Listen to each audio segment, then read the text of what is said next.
नमस्ते सभी को। मैं ओम प्रकाश स्वामी बीएससी थर्ड ईयर फिजिक्स की क्लास में फिर से हाजिर हूँ। क्वांटम मैकेनिक्स की पिछली क्लास में अपन ने पोटेंशियल बैरियर के बारे में पढ़ा था और उसके लिए रिफ्लेक्शन और ट्रांसमिशन कोफिशिएंट निकाले थे। पोटेंशियल बैरियर के लिए जब कण की ऊर्जा इस केस के अंदर अपन ने पढ़ी थी कि इस बैरियर की हाइट v0 से कम है, तो उस स्थिति में भी क्या है, कण इस तीसरे क्षेत्र में पाया जा रहा था। वो कब संभव है कि जब पार्टिकल इस बैरियर के अंदर से पेनिट्रेट करते हुए गुजरे। तो इस प्रभाव को अपन क्या बोलते हैं, सुरंग प्रभाव बोलते हैं। और सुरंग प्रभाव की सबसे पहले जो पुष्टि हुई थी वो अल्फा क्षय प्रयोग में हुई थी, अल्फा डी के प्रयोग में हुई थी। क्योंकि अल्फा पार्टिकल जब नाभिक के अंदर होते हैं, ये पोटेंशियल एनर्जी और डिस्टेंस के बीच में मैं ग्राफ ले रहा हूं, तो नाभिक के अंदर जो फोर्स लगता है वो स्ट्रॉन्ग न्यूक्लियर फोर्स होता है, प्रबल नाभिकीय बल होता है। आकर्षण बलों के लिए या बाउंड स्टेट के लिए, बद्ध अवस्था के लिए पोटेंशियल एनर्जी नेगेटिव होती है। आकर्षण बलों के लिए फोर्स भी क्या होता है, नेगेटिव होता है। पोटेंशियल एनर्जी भी नेगेटिव होती है। कोई भी सिस्टम हो जो बाउंड सिस्टम हो, जैसे अपने पृथ्वी और सूर्य का जो प्लेनेटरी मोशन का सिस्टम है, तो सूरज के चारों और पृथ्वी क्या है, चक्कर लगाती है। तो ये भी एक सूरज और पृथ्वी का बाउंड सिस्टम है। तो इस सिस्टम के दौरान जो पोटेंशियल एनर्जी आएगी वो नेगेटिव आएगी। जैसे इस सिस्टम के लिए -gm/m होती है, तो वो नेगेटिव होती है। तो इसी हिसाब से इसके लिए नाभिक के अंदर कोई भी पार्टिकल है वो हमेशा प्रबल नाभिकीय आकर्षण बल का ही अनुभव करता है। चाहे दो उदासीन न्यूट्रॉन ही क्यों न हो, उनके अंदर भी आकर्षण बल लगेगा। नाभिक की रेंज के अंदर, जो नाभिक की रेंज है R0 लगभग कितनी होती है, 1 फर्मी होती है। तो इस रेंज के अंदर स्ट्रॉन्ग न्यूक्लियर फोर्स लगता है, प्रबल नाभिकीय बल लगता है। उसकी शेप हालांकि स्क्वायर वेल पोटेंशियल और युकावा पोटेंशियल दोनों के जोड़ के बराबर होती है, दोनों का सम्मिलित प्रभाव होता है। अपन न्यूक्लियर फिजिक्स में वो चीज पढ़ेंगे भी। तो ये ग्राफ एक्चुअल में नाभिकीय बलों के लिए कुछ इस तरीके से लगता है। तो लेकिन इसकी शेप यहां पर लगभग क्या है, वेल की है। तो सरलता के लिए मैंने इसको क्या है, स्क्वायर वेल बना दिया है। और नाभिक की रेंज के बाहर कोई भी दो धन आवेशित कण है तो समान आवेशों में क्या लगता है, प्रतिकर्षण बल लगता है।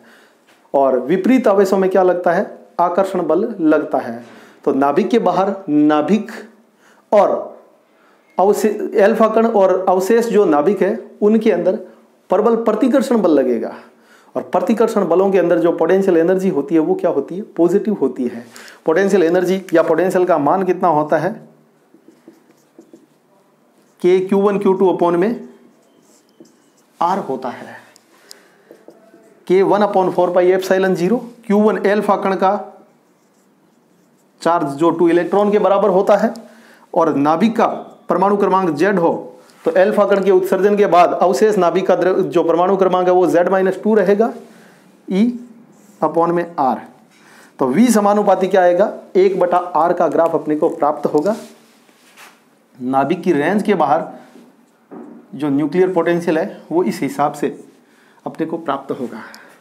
तो ये जो चीज बन रही है, ये जो ग्राफ बन रहा है, ये एक प्रकार से पोटेंशियल बैरियर की माफिक है, बैरियर की तरह है। तो अगर अल्फा कण को इससे बाहर निकलना है तो उसकी एनर्जी इस बैरियर की ऊंचाई से ज्यादा होनी चाहिए। इस बैरियर की जो हाइट है वो लगभग 20 से 30 मेगा इलेक्ट्रॉन वोल्ट होती है। और प्रायोगिक रूप से एक्सपेरिमेंटल जो कई मेथड है वहां से अल्फा पार्टिकल की जो एनर्जी है वो डिटेक्ट की जाती है। तो अल्फा पार्टिकल की ऊर्जा का मान प्राप्त होता है लगभग 2 से 3 मेगा इलेक्ट्रॉन वोल्ट। तो जब कण की ऊर्जा इस विभव रोधिका की ऊंचाई से कम है और फिर भी वो बाहर जा रहा है, तो इसका सीधा सा मायना यह है कि कण क्वांटम मैकेनिक्स के अकॉर्डिंग पोटेंशियल बैरियर को वाया ए टनल के द्वारा, सुरंग के द्वारा उसको भेदन करते हुए इस बाहर निकल रहा है। ये रीजन नंबर 3 हो गया और ये 2nd हो गया और ये 1st हो गया। तो अल्फा पार्टिकल की एनर्जी लगभग इस रेंज की है और ये इस बैरियर को भेदता हुआ क्या है, बाहर निकल रहा है। ये कोई R डिस्टेंस पर ये क्या कर रहा है, इसको भंजित करता हुआ बाहर निकल रहा है, इसको भेदता हुआ, पेनिट्रेट करता हुआ बाहर निकल रहा है। तो एग्जाम में अपने अल्फा पार्टिकल, अल्फा डीके की घटना पूछी जाती है या सुरंग प्रभाव पूछा जाता है, तो अपने को ये थ्योरी लिखनी है कि जब कण की ऊर्जा विभव रोधिका की ऊंचाई से कम हो और फिर भी वो उस विभव रोधिका के पार निकलता हुआ प्राप्त हो, या निकलने की प्रायिकता प्राप्त हो या पारगमन की प्रायिकता प्राप्त हो, तो ये प्रभाव क्या कहलाता है? टनल इफेक्ट, सुरंग प्रभाव कहलाता है। इसकी सबसे पहले फिजिकल पुष्टि है वो अल्फा डी के प्रयोग में हुई, और ये ग्राफ अपने को बताना है कि ये वाला स्ट्रॉन्ग न्यूक्लियर फोर्स के लिए है और ये कूलाम रिपल्सन फोर्स के लिए, कूलाम प्रतिकर्षण बलों के लिए है। तो इन दोनों ग्राफ को बनाते हुए ये घटना अपने को समझानी है। आज के लिए इतना ही, धन्यवाद।